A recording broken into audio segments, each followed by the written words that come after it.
semua, aku Nabila Damayanti, NIM 150175150 dari kelompok 2. Di sini aku akan membahas pengembangan sumber daya air. Air yang aku tahu adalah sumber daya alam yang bisa diperbaharui dan tidak akan pernah habis. Oleh karena itu, seharusnya Indonesia bisa mengembangkan sumber daya air lebih baik dan benar, sehingga bisa menguntungkan bagi seluruh warga Indonesia. Indonesia, terutama dengan perairan yang lebih luas daripada daratannya, maka seharusnya sumber daya airnya sangat melimpah dan sangat berpotensi.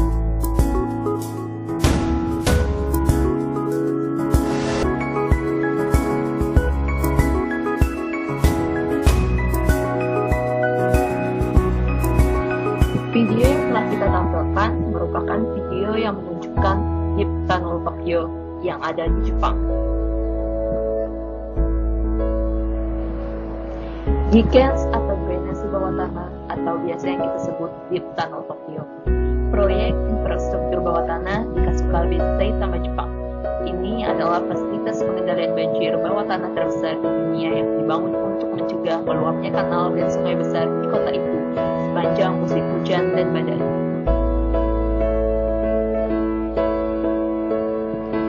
Info-info mengenai Deep Tunnel Tokyo. Kapan? Pembangunan dimulai tahun 1992 dan selesai pada awal 2006, sekitar 13 tahun. Bentuknya, drainase ini terdiri atas 5 tangki berbahan beton dengan tinggi 65 meter dan jari-jari 32 meter yang dihubungkan oleh terowongan sepanjang 6,4 km, 50 meter di bawah permukaan tanah. Berapa?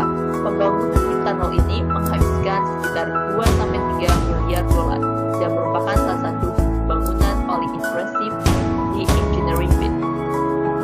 Mekanismenya, terowongan tersebut akan menghisap air yang meluap dari sungai-sungai yang ada di Tokyo Utara dan memindahkan air-air tersebut ke sungai yang lebih besar, yaitu Sungai Edo.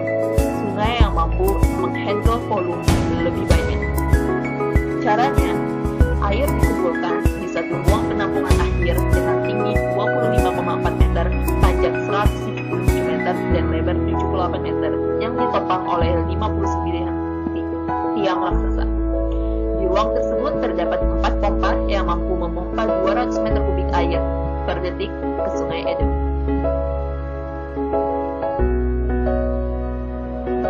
Ini merupakan foto dari penampungan akhir di terowongan Deep Tunnel Tokyo yang memiliki 59 tiang raksasa dan 4 pompa.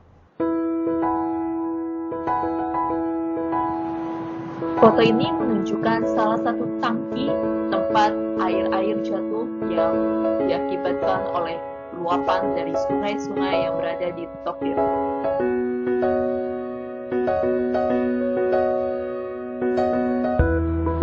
Fun fact dari Deep Tunnel Tokyo, setiap tangki yang ada di Deep Tunnel Tokyo cukup besar sehingga mampu mengakomodasi Space Shuttle or the Statue of Liberty.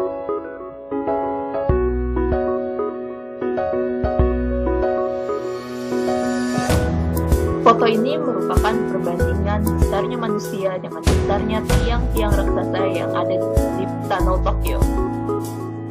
Besar bukan perbandingan antara manusia dengan tiang-tiang raksasa yang ada di penampungan akhir di Tunnel Tokyo.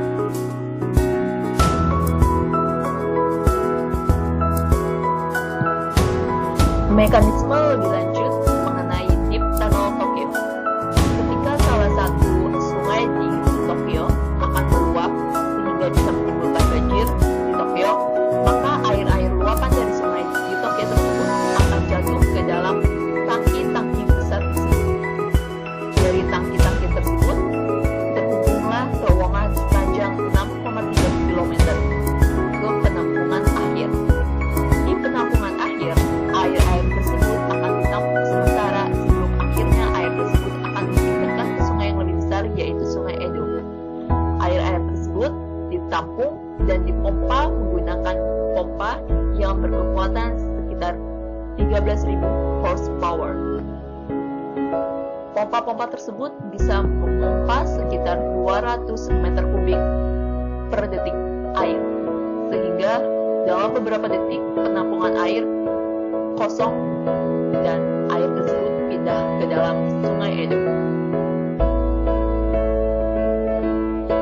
Sekian penjelasan dari saya mengenai Deep Tunnel Tokyo.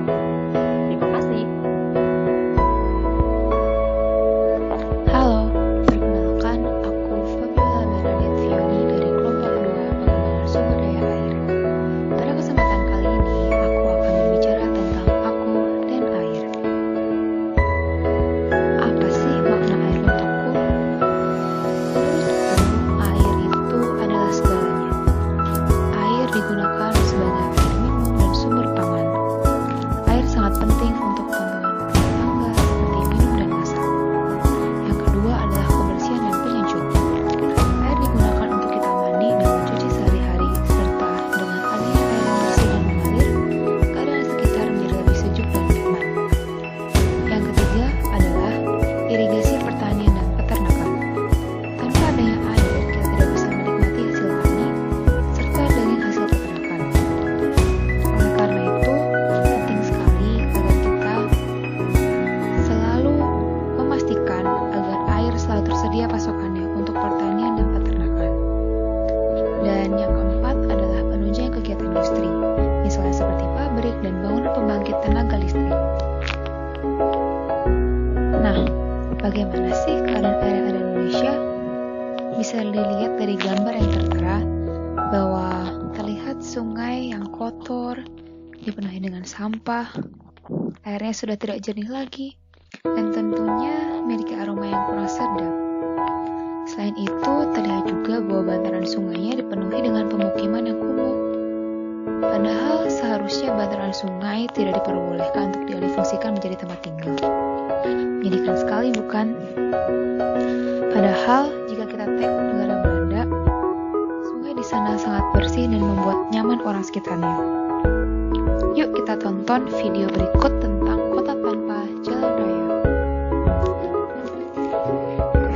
Peduli dengan kondisi kotanya sehingga sungainya menjadi sangat bersih dan jernih, sehingga lingkungan menjadi hijau juga. Ini sangat berbeda dengan keadaan Indonesia yang memiliki permasalahan sampah di mana-mana. Oleh karena itu, yuk kita belajar dari Belanda. Pertama-tama, kita perlu tahu dulu seperti apa sih Belanda itu. 60% wilayah Belanda berada di permukaan laut. Selain itu, sebagian besar wilayahnya sangat datar sehingga akan sangat lambat pergerakan aliran air ke laut, sehingga ketika musim penghujan tidak hilang, kemudian terjadi kemungkinan bahwa akan terjadi banjir besar. Oleh karena itu, pemerintah Belanda membangun sistem polder yang berupa sebidang tanah yang direndahkan, yang dikelilingi oleh tanggul yang membentuk semacam kesatuan hidrologis buatan, yang mana sistem ini akan menghadang banjir serta mengontrol ketinggian air. Air hujan akan dikumpulkan di area polder dan akan dipompa ke sungai atau kanal yang langsung bermuara ke laut. Pemerintah Belanda juga mendirikan tanggul-tanggul raksasa di daerah-daerah yang tidak memiliki polder, agar daerah tersebut juga terhindar dari gelombang pasang surut laut. Selain itu, pemerintah Belanda juga membangun sungai dan kanal buatan. Ini dibangun untuk memudahkan hubungan dari satu kota, satu sungai, ke sungai lainnya melalui kota-kota tertentu, sehingga ini menjadi modal utama yang membantu perekonomian kota-kota setempat. Pemerintah Belanda juga sangat memfokuskan anggaran dananya untuk mengembangkan sungai, membangun negaranya agar dapat membawa kesejahteraan bagi masyarakatnya. Dengan adanya proyek pengelolaan air yang baik melalui sungai, bendungan, dam, kanal, dan tanggul, ini berhasil membuat penduduk Belanda terjauh dari ancaman banjir. Lalu, bagaimana dengan Indonesia? Apakah ada upaya inovasi air untuk diterapkan Indonesia? Mungkin seperti yang Belanda tadi. Sebenarnya, transportasi air pernah diterapkan di Indonesia, tepatnya di Jakarta, yaitu Trans Ciliwung. Ini merupakan transportasi sungai Jabodetabek di Sungai Ciliwung yang berhulu di Bogor, melalui Depok hingga masuk ke dalam Jakarta. Dalam pembuatannya, terdapat berbagai masalah yang dihadapi, antara lain kawasan bantaran yang kumuh. Masalah ini kemudian disesuaikan dengan dilakukan penataan kawasan bantaran supaya menjadi lebih bagus dan rapi. Kemudian adanya masalah banjir di Sungai Ciliwung. Oleh karena itu, untuk solusinya adalah adanya sungai banjir kanal barat dan banjir kanal timur yang akan dapat mengatasi luapan dari Sungai Ciliwung. Dan yang terakhir adalah masalah mengenai bagaimana sih cara untuk dapat menciptakan transportasi air di Sungai Ciliwung. Nah, hal ini dilakukan dengan membuat petak-petak atau zona sungai agar debit pada petak dapat dikendalikan. Jadi, di Sungai Ciliwung terdapat banyak bendungan yang tertata rapi sehingga debit dari zona-zona tersebut akan mencukupi untuk kebutuhan transportasi. Kemudian, bagaimana feedback dari area Trans Ciliwung ini? Yang pertama, karena adanya sistem transportasi yang rapi, masyarakat tergerak untuk tidak membuang sampah ke sungai lagi. Dan juga di beberapa tempat di seluruh sistem tersebut disulap menjadi sebuah tempat makan atau tempat berfoto-foto yang mana menjadi daya tarik wisata baru yang dapat meningkatkan pendapatan daerah setempat. Selain itu, dengan adanya Trans Ciliwung, ini menjadi salah satu alternatif transportasi masyarakat yang akan berpergian di sepanjang rutenya sehingga dapat mengurangi kemacetan mobil di ibu kota. Namun sayangnya proyek ini mangkrak dan dianggap masih gagal. Nah, kenapa? Karena kondisi air yang tidak stabil dan kurangnya perhatian dalam penanganan masalah yang muncul di dalam perjalanan proyek Trans Ciliwung ini.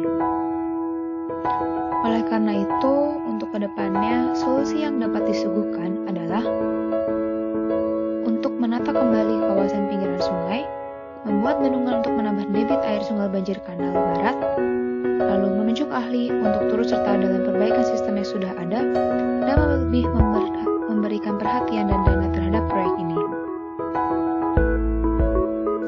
Rencana untuk 25 tahun ke depan, yang akan dilakukan adalah untuk meneruskan Trans Ciliwung tentunya, karena menurut kami proyek ini sudah cukup baik untuk dilaksanakan, namun tentunya hanya membutuhkan perhatian lebih, yaitu dengan menjalankan solusi-solusi yang telah disuguhkan tadi. Selain itu, bisa juga dicari potensi-potensi sungai lain yang memungkinkan untuk dibuat sistem transportasi air lagi, dengan menerapkan sistem transportasi air tersebut, agar kedepannya dapat memajukan sistem transportasi air di Indonesia, sekaligus meningkatkan pendapatan daerah agar lebih maju lagi daerahnya. Sekian dan terima kasih.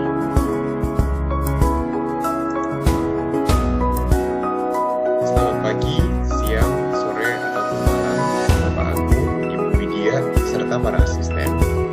Perkenalkan, nama saya Andris Nuruf dengan NIM 150-17023. Pada kesempatan yang berbahagia kali ini, saya akan memberikan paparan mengenai Lahaina Barrage yang terletak di Singapura. Sebelum memulai, saya akan memberikan paparan mengenai definisi serta peran air. Air merupakan suatu zat dengan rumus molekul H2O yang tidak memiliki rasa maupun bau. Air merupakan kebutuhan dasar manusia yang harus dipenuhi.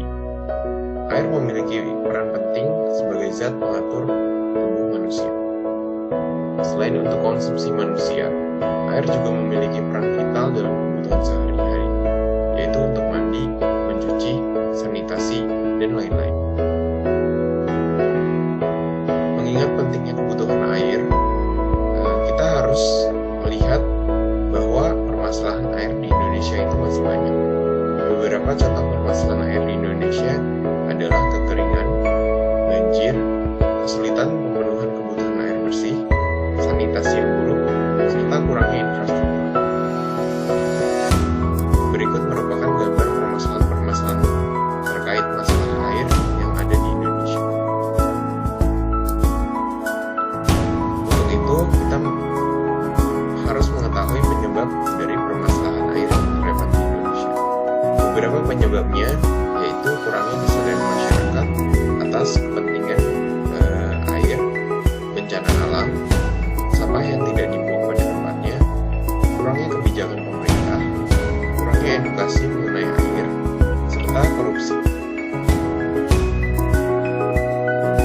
Berikut saya tampilkan perbedaan waduk yang terdapat di Indonesia, yaitu Waduk Jatiluhur yang terletak di Purwakarta, serta Marina Barrage yang terletak di Singapura.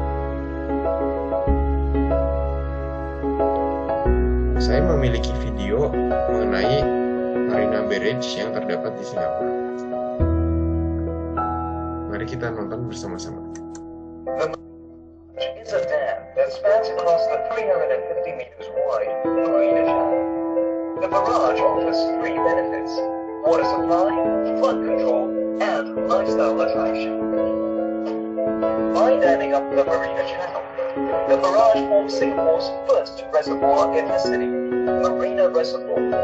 Marina Reservoir is the 15th reservoir in Singapore.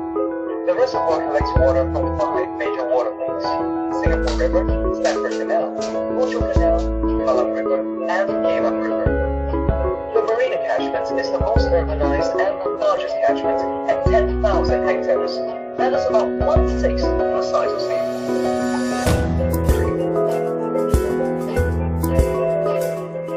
Before the construction of Marina Barrage, low-lying areas of the city were prone to flooding. The barrage helps alleviate flooding in these low-lying areas. It controls the water level in Marina Reservoir by making it free from tidal influence. The flood control operations consist of 9 crest gates and 7 drainage pumps.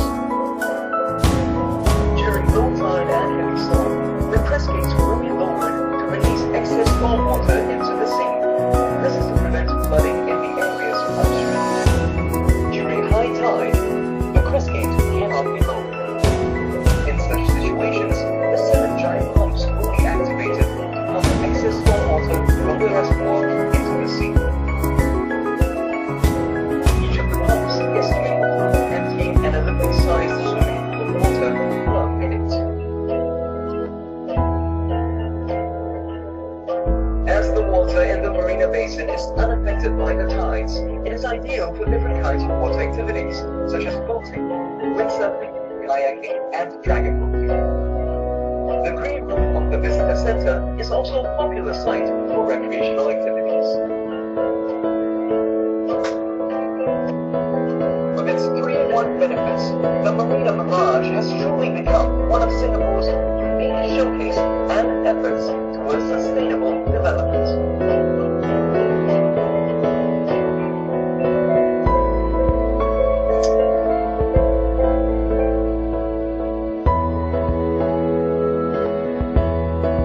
Dari video yang barusan kita nonton bersama-sama, saya menyimpulkan bahwa pemerintah Singapura sudah memiliki concern mengenai sustainable development. Untuk itu, mereka membangun Marina Barrage yang terdapat di Singapura. Berikutnya, kita akan menyaksikan mengenai kisah sukses Marina Barrage yang terdapat di Singapura.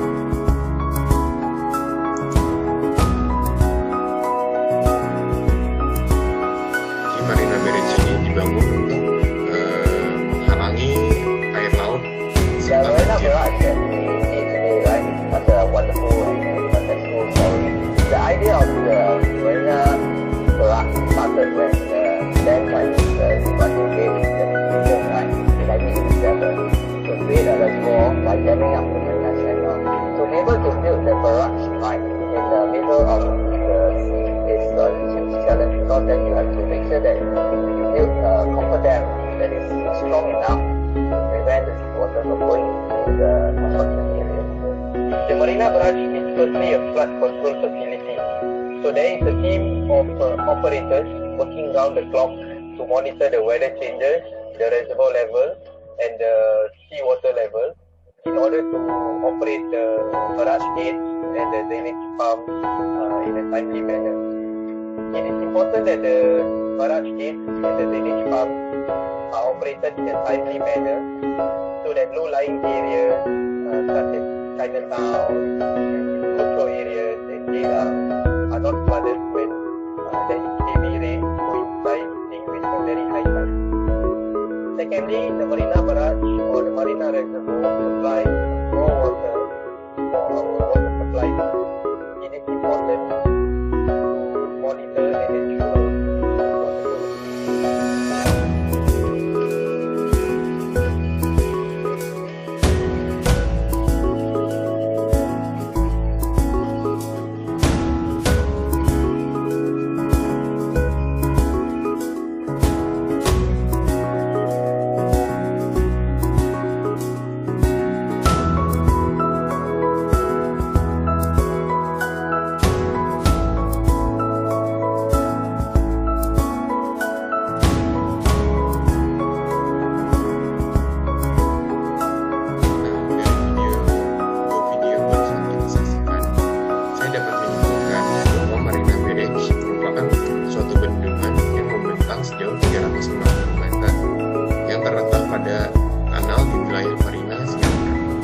Beverage ini mengumpulkan air dari 5 kanal dan sungai di Singapura.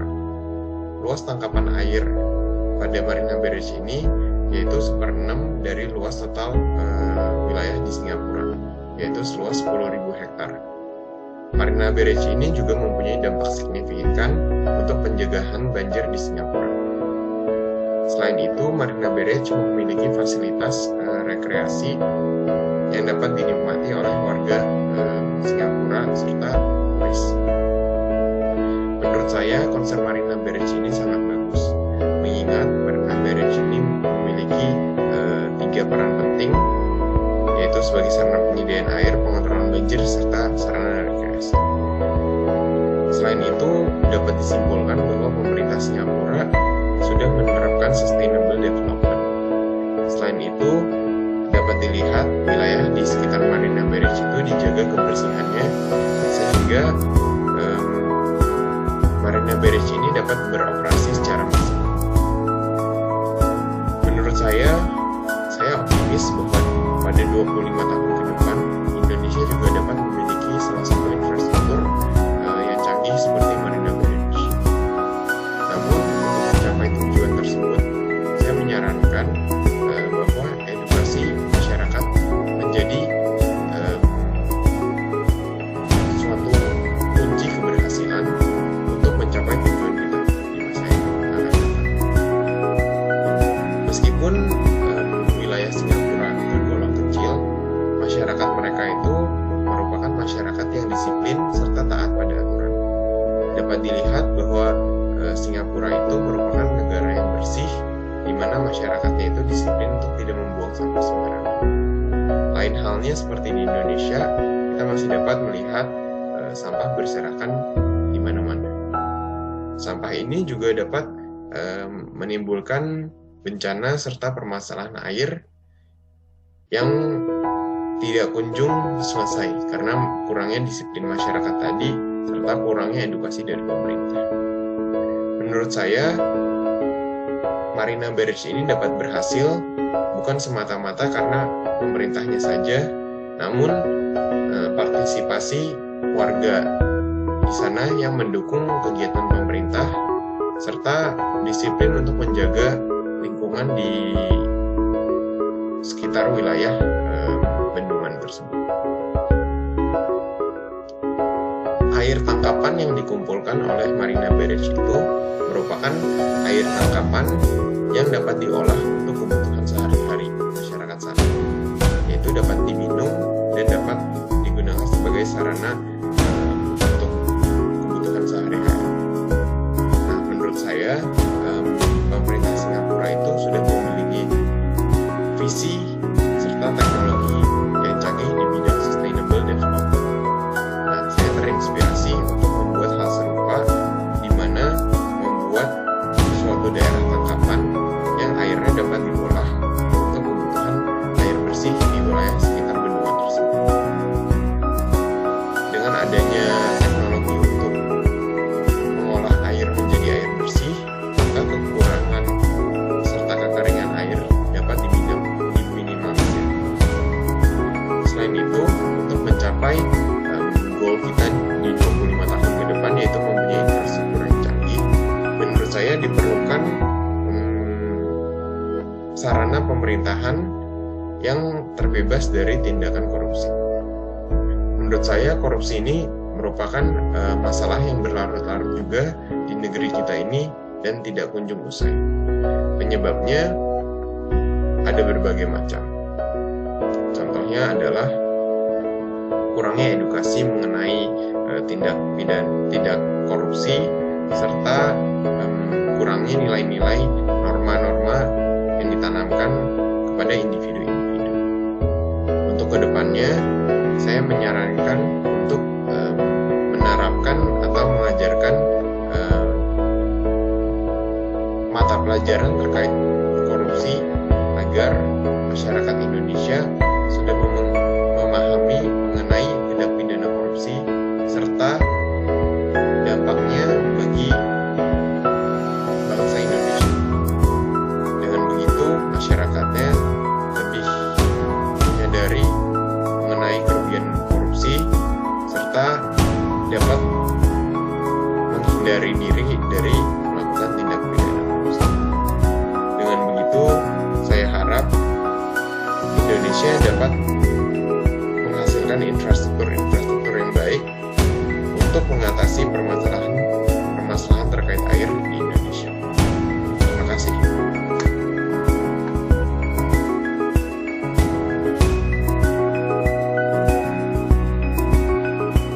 Selamat pagi, siang, dan malam teman-teman. Nama saya Rizal W. Prabowo, mewakili kelompok 2 pada mata kuliah pengembangan sumber daya air Teknik Sipil ITB akan menjelaskan tentang solusi permasalahan air di Indonesia. Salah satu solusinya yaitu smart tunnel. Sebelumnya, saya akan menjelaskan apa itu air dan pentingnya bagi kita semua. Yang pertama, air adalah kebutuhan bagi seluruh manusia. Seperti yang kita ketahui, 70% dari tubuh manusia terdiri dari air, sehingga tidak mungkin bagi manusia untuk hidup tanpa air. Kemudian, air dapat menyediakan mineral dan garam bagi tanaman sehingga unsur hara pada tanaman bisa terpenuhi. Kemudian air dapat menjadi penyejuk sekaligus pelarut. Maksudnya adalah apabila di sekitar kita ada air, pasti suasana akan menjadi sejuk. Dan pelarut apabila kita membutuhkan untuk melakukan sesuatu dalam suatu bahan kimia gitu misalkan, kita dapat menggunakan air. Kemudian pentingnya air adalah sebagai penunjang pertanian. Tanpa adanya air, tanaman tidak akan bisa hidup dan kemudian dapat mengganggu bahan makanan kita. Seperti yang kita ketahui, Indonesia memiliki banyak sekali masalah yang berkaitan dengan sumber daya air. Yang pertama adalah banjir, seperti gambar kiri atas ini. Yang kedua adalah longsor, seperti gambar kanan atas. Kemudian kotornya air sungai, seperti gambar kiri bawah, dan kekeringan. Banjir bisa disebabkan oleh ulah manusia maupun oleh keadaan alam. Manusia kurang sadar akan pentingnya menjaga sumber daya air sehingga terjadi kotornya air sungai seperti gambar kiri bawah. Dan kurang tegasnya pemerintah Indonesia dalam mengatur tentang izin pendirian bangunan bisa menyebabkan longsor seperti gambar kanan atas. Dan kemudian kurang baiknya sistem irigasi juga dapat menyebabkan kekeringan seperti gambar kanan bawah, sehingga perlu diberikan pengertian kepada masyarakat tentang pentingnya irigasi.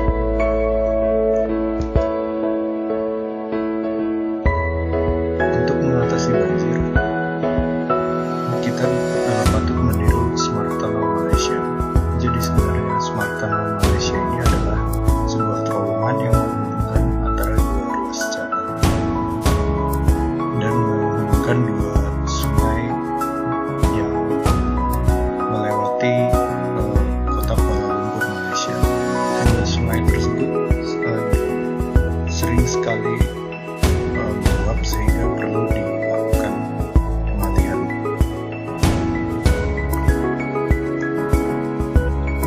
Tunnel ini bermanfaat untuk mengalihkan aliran air dan memperpendek arus lalu lintas.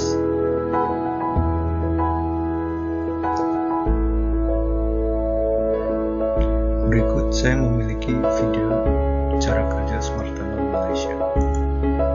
Today, I'm going to talk about how the Smart Tunnel works. Firstly, the stormwater management in road tunnel is the first combined storm and traffic tunnel in the world. They're located at Kuala Lumpur, the capital city of Malaysia. The Smart Tunnel consists of 3 sections. The upper two sections are roadways that gather the traffic, and each section allows the traffic to travel in one direction only. The third section is a stormwater tunnel. Under the normal condition, the mode 1 is activated. The traffic tunnel is open and the stormwater tunnel is closed. The tunnel will operate as a normal traffic tunnel, and no flood water is diverted into the stormwater tunnel. During the moderate storm, the mode 2 is activated. The stormwater is diverted into the stormwater tunnel. Meanwhile, the two upper roadways are still operate as usual. When the heavy storm strikes the city, the mode 3 will activate. The upper two roadways are closed to traffic after evacuated.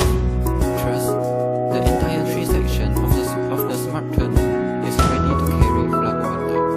The automatic watertight gates will be open to allow flood water to pass through.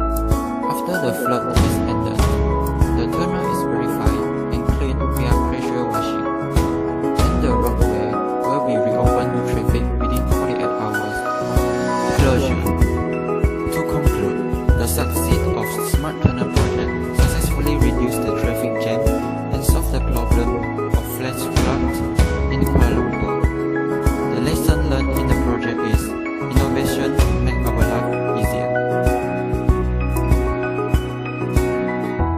Today,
Berdasarkan video tadi, cara kerja tunnel ini adalah 3 mode, terdiri dari mode normal, mode setengah badai, dan mode badai.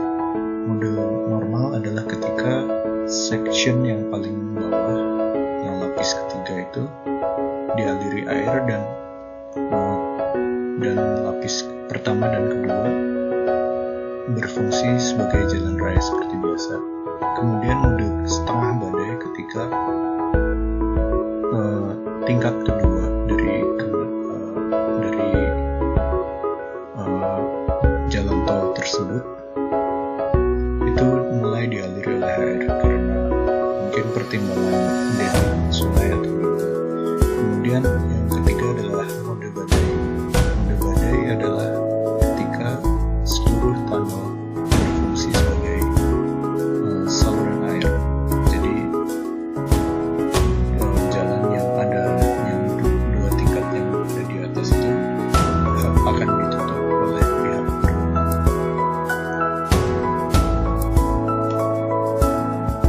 Mungkin teman-teman bertanya-tanya bagaimana cara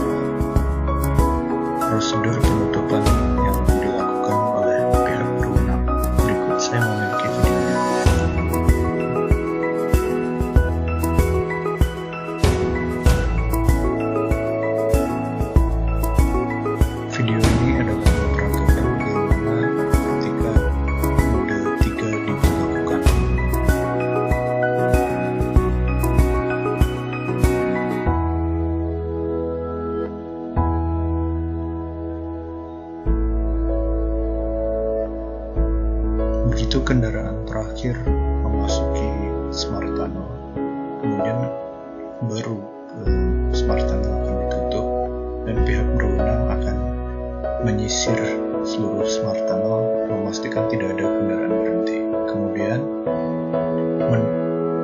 pihak berwenang akan menutup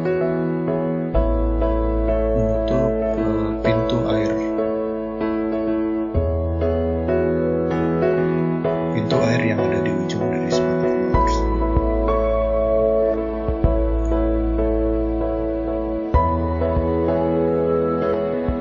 Kemudian sekitar 2-8 jam baru bisa kembali dibuka.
mengatasi dua masalah utama yang ada di ibu kota, yaitu kemacetan dan banjir.